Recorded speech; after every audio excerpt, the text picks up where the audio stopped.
everyone. Welcome to Urban U. I'm Tina Beth Pena. And I'm Ari Goldberg. Today, we're at Lehman College, and we want to show you just what our CUNY campuses are all about. Coming up, we'll tell you about a published author, an all-American athlete, an aspiring graphic artist, and so many more amazing people across our CUNY campuses. But first, I want to tell you the story of why this old Navy bell is on campus here in the first place. It marks an important period, not just in campus history, but in United States and women's history as well.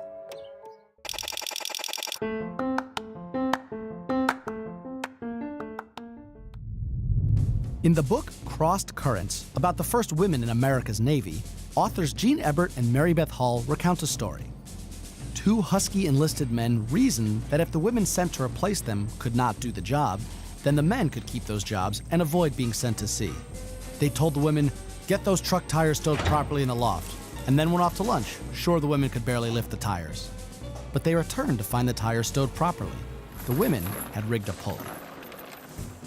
Apocryphal or not, it is that very drive to be recognized and contribute to the country that led to the formation of the women's branch of the U.S. Naval Reserves during World War II.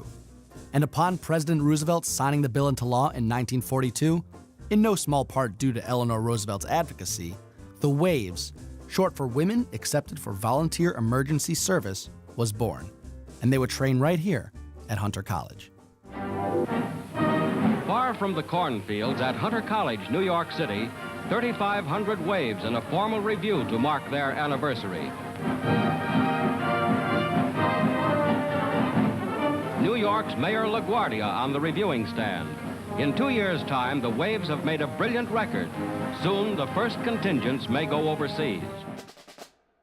Today, you know it as Lehman College, but at the time, it was Hunter College's Bronx campus, and the school administration agreed to transform itself into the U.S. Naval Training Center, boot camp.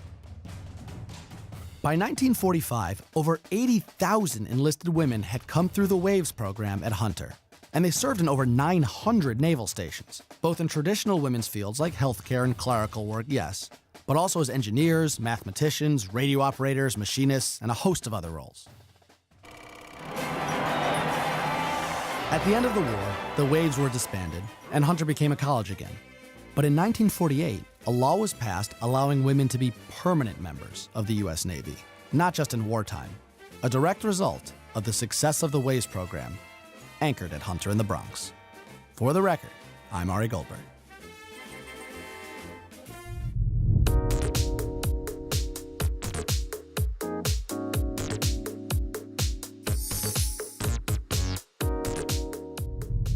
City College has a long history of great writers, from Pulitzer Prize winner Bernard Malamud to Mario Puzo, the author of The Godfather. So City College grad Raymond Strom has big shoes to fill. Avi Ashola has that story. Well, 1997 in Cambridge, Minnesota, there was a Confederate flag rally put on by some of my classmates, turned into a matter of free speech. At the same time, Minnesota was struggling through a meth crisis in the 90s. Just a few details from small-town Minnesota that come together to tell a fictional story inspired by the life of a budding author. I'm Raymond Strom, the author of Northern Lights and an advisor at the City College of New York. Strom calls his debut novel, Northern Lights, a portrait of working-class people in his hometown in the 90s. The book follows his main character, Shane Stevenson, a long-haired androgynous teen who spends his summer in Minnesota searching for his estranged mother. Strom says he modeled the character after his 17-year-old self. When I was 17, I look very much as I describe him in the book.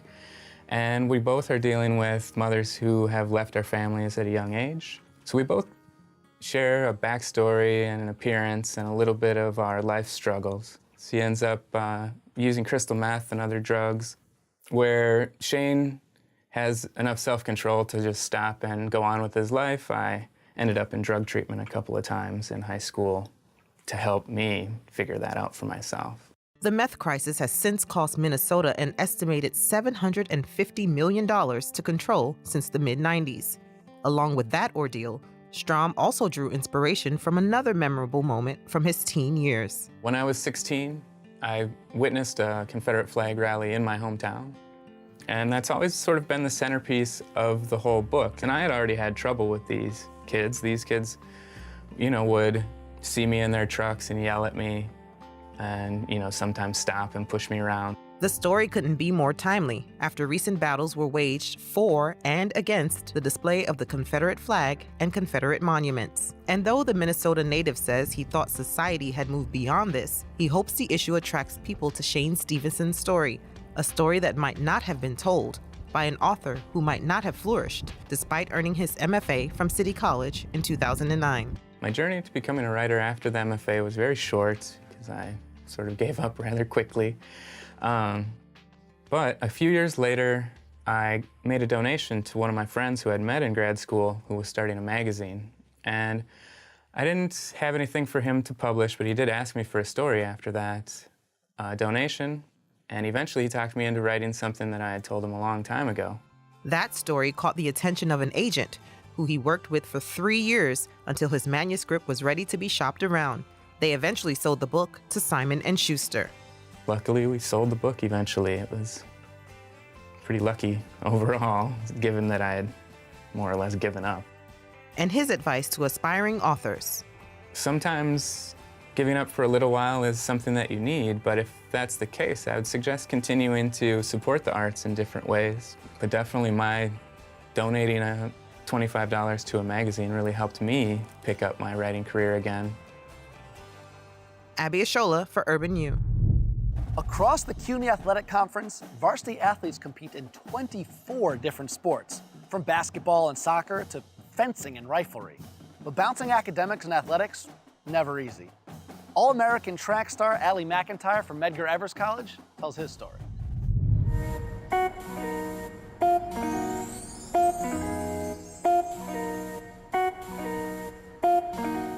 For me, sports started ever since I knew myself.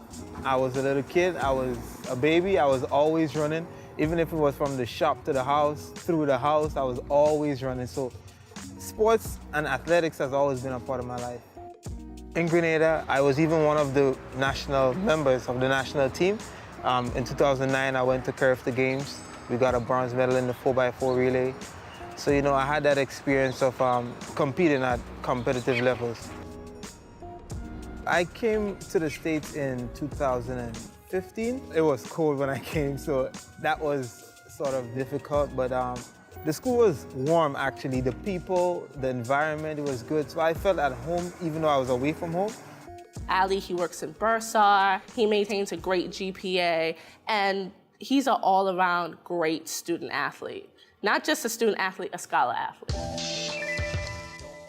Ali has done something we haven't been able to do since 1987. We've had people who have for NCAAs, but we haven't had an All-American in the men's division since 1987. Good start for Snow in lane 2, but it's lane 3, Ali McIntyre, who's having a good race. And Wisconsin lacrosse Josh Koenigke comes crashing down the very tail end. It just so happened that in the preliminaries, I caught a slight cramp in my hamstring just before the line, probably like 10, 15 meters before the line, and I was devastated. I even fell down after and sprained my thumb and my ankles. Then the news came that I made it back. I was like, thank you, God, I made it back. And I was elated, but I was still very disappointed. I was hurt and I wasn't going to give my best effort. So I was like, Coach, no matter what, I said, just please help me get ready. Even if I have to walk, jog, or run, I just want to be in the finals and just to represent the school and represent my country. So that night, they came to my room in the hotel. They stretched out my leg, they massaged it, we put ice on it, and we just rested. We prayed about it, and the day came, and I was just like, it's God's will. So I have to run, I will run, and that's what I did. I ran. Cole knew it. Watch him fist bump. He placed 7th in the men's 60-meter dash, which gave him All-American status. So that's amazing. I aspire to be a computer engineer. Besides that, my first goal is to have a career in athletics and track and field, I want to become the top sprinter in the world, not just for Grenada, not just in the US, not just in New York. I want to be the best. We're a Division III institution for athletics. We have 13 sports, men and women's. They're able to compete on a level that most people don't get to compete outside of high school. So I think Division III gives students an opportunity, even though they play for the love of the sport, and it's Division III's motto is to accentuate the academic experience. It's not only the academic experience, it's the life experience. I train 4 days a week. We have the gym sessions and we have also sessions at the track. So when I come from class, I go to the track. From track, I go home and do my studies for about a couple hours. So it's tiring, it's overwhelming, but it's rewarding at the same time. They carry over teamwork, they carry over sportsmanship, and they also carry over to get the job done. You got to have determination. Despite what you may go through, where you come from. I mean, I came from nothing to something. To any athlete out there, any student athlete, train hard, be committed, and everything will just fall into place once you continue doing your rituals, continue doing your training. You listen to your coach, you'll be fine. You'll be good.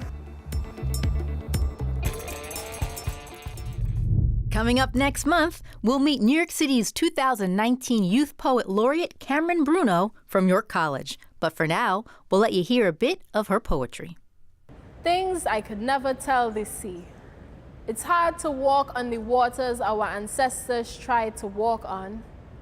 Teach me that I could only stay alive if I keep my head up when being so submerged in you. Waiting because this Sarah Baartman body drags me underwater when I do nothing. But Yamaha would never allow the sea to swallow our kind whole again.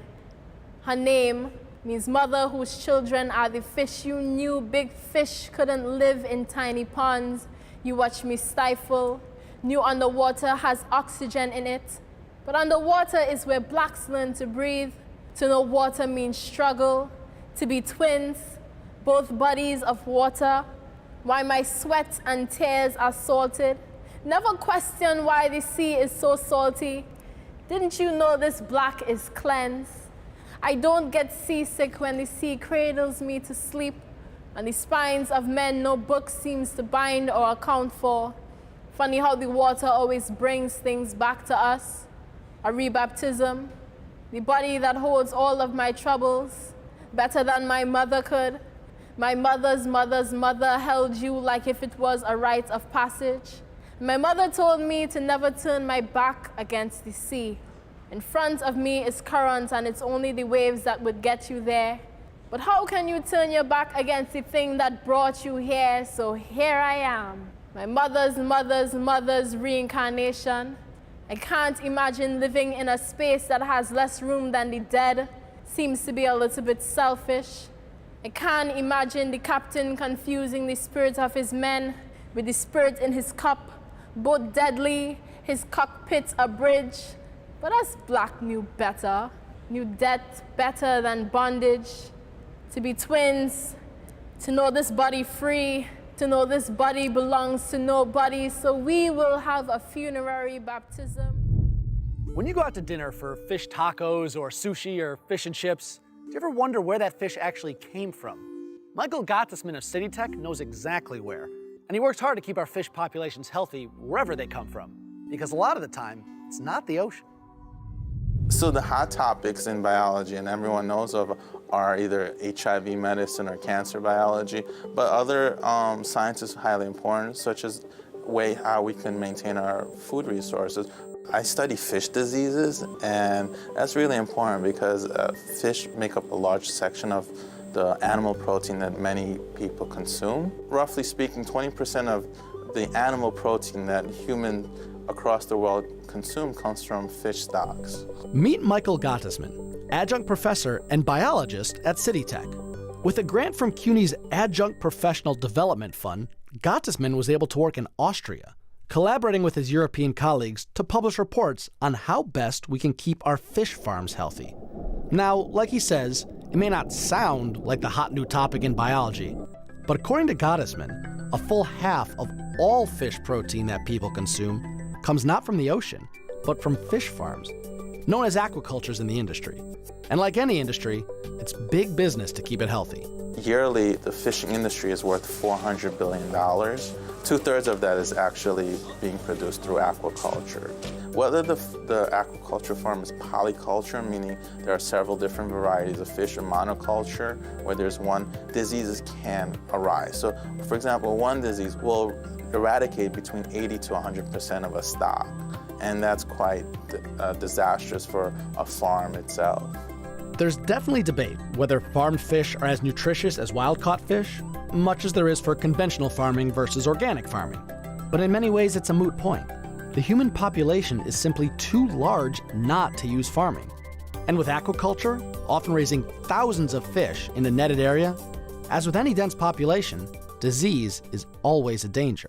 So in a given day in the lab, what do you actually do when you're working with fish diseases? Working with fish diseases, there are many different things that we do. Some of the things that we do is just characterize them. So fish farms will send us fish, and we dissect them and try to figure out what's wrong. This is a bacterial disease, a viral disease, what's going on? Is it just natural death? Who knows? Because for the fish farm, it's quite important, because if there is some kind of disease outbreak, they have to report it. So we really have to do a good job. The other aspect is we actually take diseases or viruses or some kind of pathogen, we actually infect fish, and we want to see whether there's some kind of preventative medicine against it, whether this medicine is prophylactic, such as vaccinating the fish or using other small chemicals to treat the fish. When you say vaccinating a fish, I think of vaccinating, I'm thinking of a doctor injecting 1,000 fish in a farm. Is that can't be how that works, is it? There has to be techniques developed for mass vaccination of fish as well. Vaccine could be in their food, or vaccine can also just be in the water that they're in. So they could be bathed in the vaccine itself. And I would work with cell cultures, so fish cell cultures, which are grown in little plates, and I can, not to sacrifice a whole animal, I can do the experiments in a little petri dish and see what would happen or the effects of this experiment on it. At the end of the day, science isn't always about the flashy medical breakthroughs. It's about solving the problems of human necessity. And the technology it takes to just make sure the salmon on our dinner table is healthy and clean needs to be just as cutting edge as the headline grabbers. What I wanted to showcase is that we in the aquaculture field, we're not just there lost. We're using the newest technology to characterize, prevent, and treat different diseases that may affect fish production.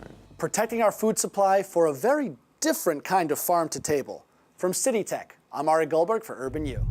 Let's take a short break with some artwork created by LaGuardia College student Stephen Blake.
How do you manage to have a full-time job at John Jay and make movies of your own on the side? Well, Sebastian Ray has done it and has even won an award from HBO to boot. Donna Hanover has more. Sebastian Rea is a video producer for John Jay College of Criminal Justice. Along with colleagues like Thomas Yeager, he shot everything from faculty profiles to a video about students traveling to Puerto Rico to help hurricane victims. What kind of cameras did you use when you shot in Puerto Rico? Oh, we had FS7 camera that we had right here, and we would hold, and then we had another camera on a stabilizer, which was like a A7S. And it was really hot. It was like super sunny, very humid, and there was like hardly any water sometimes, and we'd like be running around with the camera like this, or we'd have our lights set up and we'd like try to shoot very run and gun. It was very guerrilla style. They captured life in the middle of a catastrophe. There was a very powerful segment in the video that you shot in Puerto Rico with an elderly man who was in so much pain that he was literally considering ending his own life. You shot that. What was that like? It was a delicate situation, and we didn't want to intimidate him with the cameras. So we tried to stay a little bit far and just try to capture as much as possible and, you know, just try to stay still. We realized that relief can come in many different ways. It's not just money. It can also be a human contact. We were honored to be able to do that. On campus back in New York, one of Sebastian's videos is a lively welcome message from John Jay President Carol Mason. Our dynamic and diverse student body includes veterans, immigrants, activists, and researchers, all ready to become tomorrow's global leaders.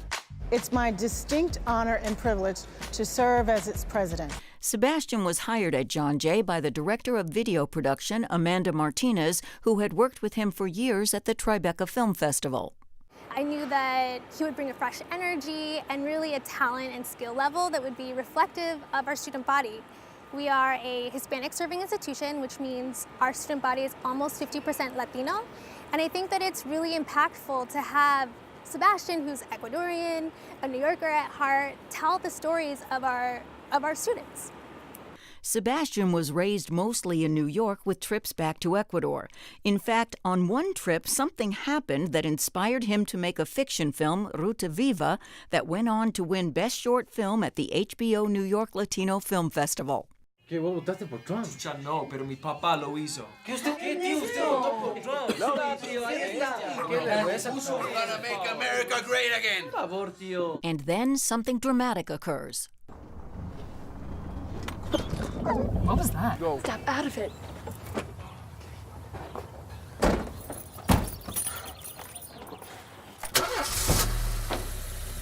¿Y ahora qué vamos a hacer, huh? Keep cool, man. Vamos a mantener todos la calma. Sebastian co-wrote the script with Courtney Baxter in New York, and they went back to Ecuador to co-direct it. They brought some cast and crew from home and looked for others there to help. We had wrangled a team of young Ecuadorian filmmakers that we had met at the Cannes Film Festival a few years before that. And we were also able to get two actors that were huge actors in Ecuador that I had grown up watching in film. Ruta Viva has even scored a distribution deal from HBO. So you didn't just win the award, they also decided to distribute it. Yes. That is fantastic. Yes, it is. Sebastian plans to make more movies, and he also supports other filmmakers as the co-founder of the 30 Under 30 Film Festival. Meanwhile, his work at John Jay, like producing the graduation video, keeps his creative juices flowing. My team and I, we're here to tell stories in a new way and bring maybe like a more cinematic lens to all these exciting stories of students and faculty. A lot of the students had approached me after they saw the video on the big screen, and they had a parent see them and their family saw them while they're graduating, and they saw them like in school while they're doing their club, or they said something really nice on camera. And it made them happy, and it's like a cool little memorabilia for them, and it makes me feel good to be able to give that to them. So next up for Sebastian, more creative videos for John Jay College of Criminal Justice, and the smart betting would be that you'll see his name with a director's credit on a hit movie on the big screen in the future. I'm Donna Hanover for Urban U. Well, that is our show for today. But if you want any more information on any of these stories, check out our webpage at tv.cuny.edu or check out our Urban U Facebook page. But before you go, here's a sneak peek of the current exhibition taking place right here at the Lehman Art Gallery called Mediums of Exchange, where 30 contemporary artists center their work around money. But you only have until May 4th to see it for yourself. We'll see you next month. Bye.